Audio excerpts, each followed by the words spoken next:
ನಮ್ಮ ದೇಶದಲ್ಲಿ ಒಬ್ಬ ರೈತನಿಗೆ ಕೈಗೆ ಬೆಳೆ ಬರುತ್ತದೋ ಇಲ್ಲೋ ಗ್ಯಾರಂಟಿ ಇಲ್ಲ. ಒಬ್ಬ ಆಟೋ ಡ್ರೈವರ್ನಿಗೆ, ಒಬ್ಬ ಕ್ಯಾಬ್ ಡ್ರೈವರ್ಗೆ ಬಾಡಿಗೆ ಸಿಗುತ್ತದೋ ಇಲ್ಲೋ ಎಂಬುದು ಗ್ಯಾರಂಟಿ ಇಲ್ಲ. ಒಬ್ಬ ಬಡ ಕಾರ್ಮಿಕನಿಗೆ ನಾಳೆ ಅವನಿಗೆ ಕೂಲಿ ಸಿಗುತ್ತದೋ ಇಲ್ಲೋ ಎಂಬುದು ಗ್ಯಾರಂಟಿ ಇಲ್ಲ. ವಾಸ್ತವದಲ್ಲಿ ಪ್ರಪಂಚದಲ್ಲಿ ಉದ್ಯೋಗ ಮಾಡುವವರಿಗೆ ಮುಂದಿನ ತಿಂಗಳು ಉದ್ಯೋಗ ಸಿಗುತ್ತದೆ ಇಲ್ಲ ಎಂಬುದು ಗ್ಯಾರಂಟಿ ಇಲ್ಲ. ಆದರೆ ಗವರ್ಮೆಂಟ್ ಕೆಲಸ ಮಾಡುವವರಿಗೆ ಈ ರೂಲ್ಸ್ ಬಿಟ್ಟು ಎಲ್ಲವೂ ಸಿಗುತ್ತದೆ. ಗವರ್ಮೆಂಟ್ ಕೆಲಸ ಮಾಡುವವರನ್ನು ಮಾತ್ರ ಬಿಟ್ಟು. ಗವರ್ಮೆಂಟ್ ಕೆಲಸ ಮಾಡುವವರೇನು ಕಾರಣ ಜನ್ಮರ. ಗವರ್ಮೆಂಟ್ ಅವಸರ ಇಲ್ಲದೆ ಕೆಲಸ ಮಾಡುವವರನ್ನು ಯಾಕೆ ತೆಗೆದು ಹಾಕುವುದಿಲ್ಲ? ಅವರು ಕೆಲಸ ಮಾಡದೇ ಇದ್ದಲ್ಲಿ ಕೆಲಸ ಹೋಗುವುದಿಲ್ಲ ಎಂದು ಭಯ ಇರದಿದ್ದಲ್ಲಿ ಯಾರಾದರೂ ಕೆಲಸ ಮಾಡುವುದುಂಟಾ?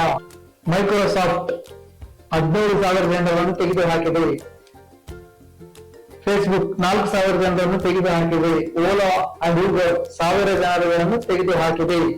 ನಮ್ಮ ಭಾರತ ದೇಶದಲ್ಲಿ ಸರಿಸುಮಾರು 4.5 ಕೋಟಿ ಗವರ್ಮೆಂಟ್ ಎಂಪ್ಲಾಯಿಗಳಿದ್ದಾರೆ.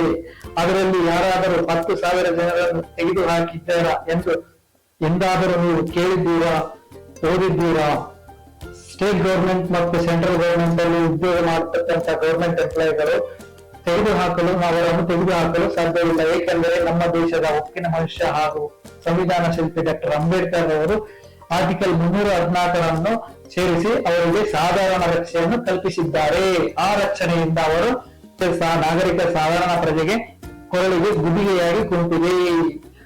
ಒಬ್ಬ ಭಾರತೀಯನ ಸರಿಸುಮಾರು ವಾರ್ಷಿಕ ಆದಾಯ 1,50,000 ರೂಪಾಯಿ. ಆದರೆ ಇಂದಿನ ಗವರ್ಮೆಂಟ್ ಎಂಪ್ಲಾಯಿಗಳು ಅದಕ್ಕಿಂತ 4 ರಿಂದ 8 ಪಟ್ಟು ಹೆಚ್ಚು ಸಂಪಾದನೆ ಮಾಡುತ್ತಾರೆ.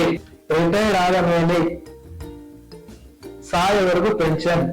ಅವನು ಸತ್ತ ಮೇಲೆ ಗಂಡನಿಗೆ ಆದರೂ ಹೆಂಡತಿಗೆ ಆದರೂ ಅರ್ಧವಷ್ಟು ಪೆನ್ಷನ್. ಬದುಕಿರುವುದಾಗಲ್ಲರೂ ಸತ್ತ ಮೇಲನು 30 ರಿಂದ 60 ವರ್ಷ ಅವನನ್ನು ಹೊರಬೇಕು. ಅವನ ಟ್ಯಾಕ್ಸ್ ರೂಪದಲ್ಲಿ ಅವನನ್ನು ಹೊರಬೇಕದ ಸಾಮಾನ್ಯ ಪ್ರಜೆ.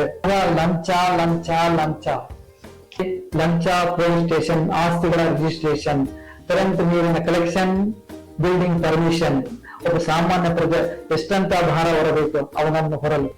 ಇನ್ನು ಸಾವಿರಾರು ಕೋಟಿ ಖರ್ಚು ಮಾಡಿ ಕಟ್ಟಿದ ಗವರ್ಮೆಂಟ್ ಸ್ಕೂಲ್ ನಲ್ಲಿ ಮಕ್ಕಳಿಗೆ ಅರ್ಧಂಬರ್ಧ ಎಜುಕೇಶನ್. ಇನ್ನು ಗವರ್ಮೆಂಟ್ ಆಸ್ಪತ್ರೆಯಲ್ಲಿ ಸರಿಯಾದ ಟ್ರೀಟ್ಮೆಂಟ್ ಸಿಗದೆ ಒದ್ದಾಡುತ್ತಿರುವ ಪೇಷಂಟ್ಗಳ ಪರಿಸ್ಥಿತಿ. ಇಂತಹ ಸೋಮಾರಿತನ, ಬೇಜವಾಬ್ದಾರಿ ಕೆಲಸ ಮಾಡುವ ಗವರ್ಮೆಂಟ್ ಎಂಪ್ಲಾಯಿಗಳಿಗೆ ಯಾಕೆ ಇಂತಹ ಉದ್ಯೋಗಗಳು? 140 ಕೋಟಿ ಇರುವ ನಮ್ಮ ಭಾರತ ದೇಶದ ಜನಸಂಖ್ಯೆಯಲ್ಲಿ ಸುಮಾರು 90% ಬಡವರಿರುವ ನಾಗರಿಕರ ಈ 4.5 ಕೋಟಿ ಗವರ್ಮೆಂಟ್ ಎಂಪ್ಲಾಯಿಗಳ ಅರಾಚಕ ವ್ಯವಸ್ಥೆ ಹೆಸರನ್ನ ಪೇಸ್ಟು, ಬ್ರಷ್, ಸಬ್ಬುಗಳ ಮೇಲೆ 18% ಟ್ಯಾಕ್ಸ್, ಇಟ್ಟಿಗೆ, ಸಿಮೆಂಟ್, ರಾಡ್ಗಳ ಮೇಲೆ 28% ಟ್ಯಾಕ್ಸ್, ಪೆಟ್ರೋಲು, ಡೀಸೆಲ್,